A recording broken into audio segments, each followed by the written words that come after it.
Hi, I'm Lydia McCammon with Janessa Lanham. We are with Linton-Stockton Student Press, and we are here interviewing Jeff Ellington. Thank you for doing the interview. Thank you. Yeah. Okay. Who or what inspired you to want to become a politician? I don't think it was any one individual, and I really don't consider myself a politician. I guess technically I am. It all began with a stop sign in front of my house about 35 years ago. So when our local municipality took the stop sign away, there were a lot of wrecks and accidents out there because my neighborhood was in a retirement community, so the older people just couldn't get out fast enough. And so I started my political career there, just trying to help make changes, to bring back that stop sign to make my community safer. So that's how my career began. While in office, what are some of your goals?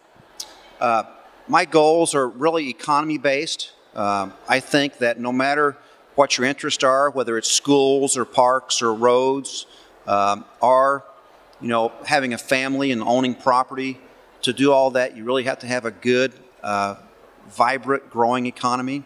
So a lot of my bills are trying to increase the exports of Indiana's products, whether it's timber or mineral extraction protection from encroachment from additions, such as coal fields or natural gas fields or limestone or aggregates that, we have to spend that kind of revenue on those products for our roads and bridges.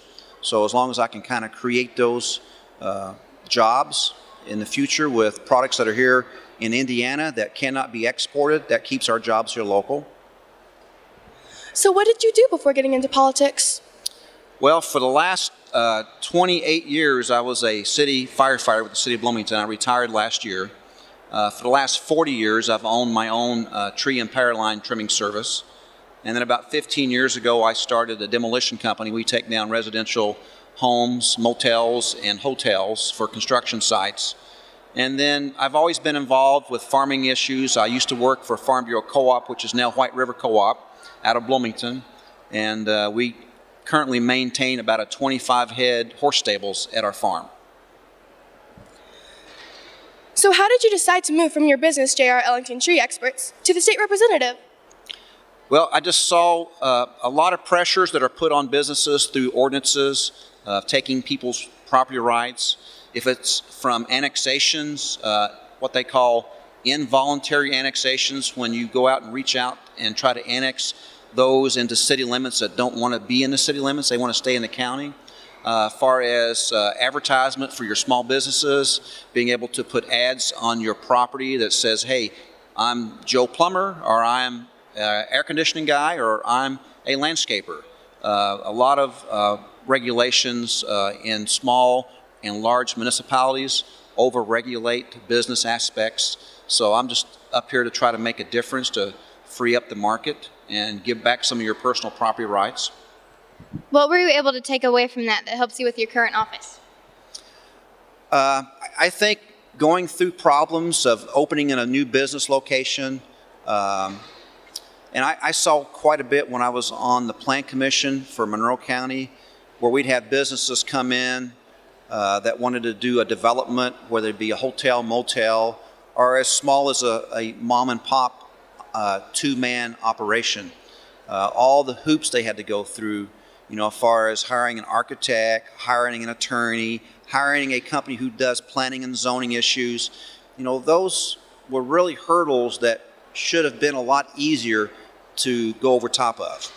I just believe that our rules and our laws should be easily written, easily understood by the common person who is not an attorney.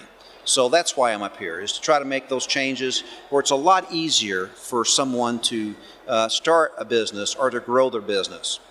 What were some of your first impressions when you first got into politics? Some of my first impressions were that a lot of times, most generally on a lot of issues, sometimes maybe even all issues, you will never make everyone happy. So that was my first experience. You might say negative in a way. What I thought was really good policy, good rules and regulations. I'd always have somebody write a letter to the editor or say something bad about me or my family. And that was sort of disheartening at first, but then I realized, in our position, we will not keep everyone happy, but we just have to look at the issue, how it affects everyone, and what is right for the citizens in my district. What has being involved with politics taught you? It's taught me that what I learned as a child, from my parents, my grandparents, that, to be happy, to get along with people, to not hold grudges. And I've tend to do that from an early age. And so being up here and even being in local politics, it sort of reminds me that I need to hold true to those values, no matter if I like an issue or I don't like an issue.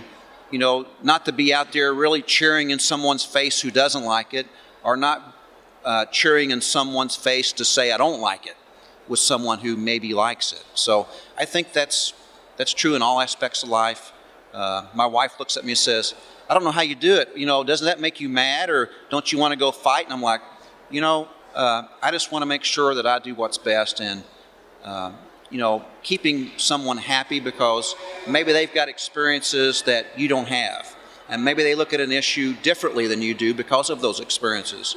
So if you sit down with that individual, even though you don't agree, you will at least know what their thoughts are and how they got that issue, and what they might think about it one way or the other. And once you understand that, it's a little more sensible that you can talk with somebody and be at least reasonably have a nice discussion. Did you ever think that you would ever make it this far in the political field? Well, no, I guess not. I had tried for the State House for about 20 years. In 1998, I tried for the State House and took on a 22-year incumbent in the Republican primary. Was able to beat him in the primary election, but then the fallout from that in the general election, I lost by a little over 500 votes. So I had given up on that. I was more focused on local issues. But when this opportunity came up to fill this position, I thought, timing is everything. The economy needs help, and I'm willing to stick my name back on the ballot again and try to help invigorate Indiana's economy. So never thought I'd make it this far, and if I stay here for a year, that's fine. If I stay here for 10 years, I have no aspirations to go anyplace else. What do you hope to be able to say you have accomplished once you leave office? My number one accomplishment is really just to make sure that I help with Indiana's economy. As a kid, I lived next door to RCA's factory in Bloomington on South Rogers Street. And every morning before I'd go to school, I'd sit out there and I'd watch 5,000 or 6,000 cars go to work. And when I came home after school, I'd sit in the front yard and I'd watch 5,000 or 6,000 cars go back to their families in our community. Those days for that business is long gone. But I'm hoping that as long as I'm up here, I will continue to open that market again, because I do not believe manufacturing is dead in America. I think we still have a chance. It's a second chance, and it's a battle. It sure is. And I'm right there, and I'm going to fight for it until the day I'm not here. Thank you. This has been Janessa Lanham and Lydia McCammon from Linton-Stockton Student Press, and we thank Jeff Ellington again for speaking with us today.